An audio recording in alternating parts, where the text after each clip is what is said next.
On est payé, il faut le savoir, 2,75 €. On a eu 10% d'augmentation pour le déplacement. Donc ils disent que c'est énorme, mais en fait on avait 2,50 €. Donc ça fait 25 centimes. Merci beaucoup pour ces 25 centimes.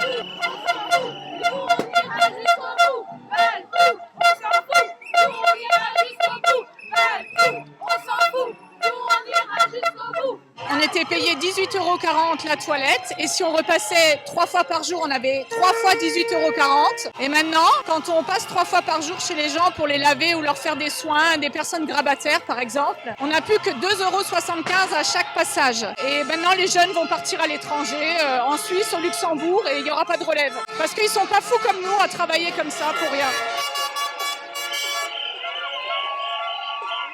On veut continuer à assurer une offre de soins infirmiers à domicile parce que sans cela, ce sont autant de patients qui non seulement ne seront pas sortis de l'hôpital, mais en plus ne seront plus soignés. Et de ne pas entendre nos revendications, ne serait-ce qu'en termes de revalorisation de nos actes, c'est autant de cabinets qui vont fermer. On est sur 58% de cabinets qui prévoient de fermer. Donc c'est un vrai problème de santé publique là.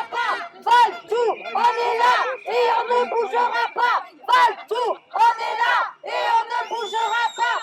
J'exerce en déserts médicaux, donc nous les infirmières à domicile, on assume beaucoup de coordination pour essayer de faire le lien entre les médecins de ville et les médecins hospitaliers. Et ce qui est très compliqué, et notamment chez nous, dans certains coins de l'Aveyron, on a des infirmières qui n'ont plus du tout de médecins pour les aider à assumer les soins à domicile et donc n'ont plus de prescription pour assurer la continuité des soins. La dernière fois, j'ai été faire des courses pour une patiente parce qu'elle n'avait pas ses repas, parce qu'elle était malade et que du coup la DMR par exemple ne passait pas. Si je lui avais pas amené ses repas, elle n'aurait pas mangé. On est aussi ça. Le danger, c'est qu'on veut supprimer au fur et à mesure le soin de premier recours, donc les infirmières libérales. On veut aussi mettre à mal les médecins généralistes, tout ce maillage territorial qui aujourd'hui fait qu'on prend soin des patients. On prône une politique où aujourd'hui on veut laisser les gens à domicile et à côté de ça, parallèlement à ça, on veut supprimer le soin de premier recours. Et le soin de premier recours, c'est nous. Et le plus grave danger pour moi, c'est ça. Parce que du coup, on ne pourra plus prendre soin de ces patients-là. On s'en fout, nous on ira jusqu'au bout.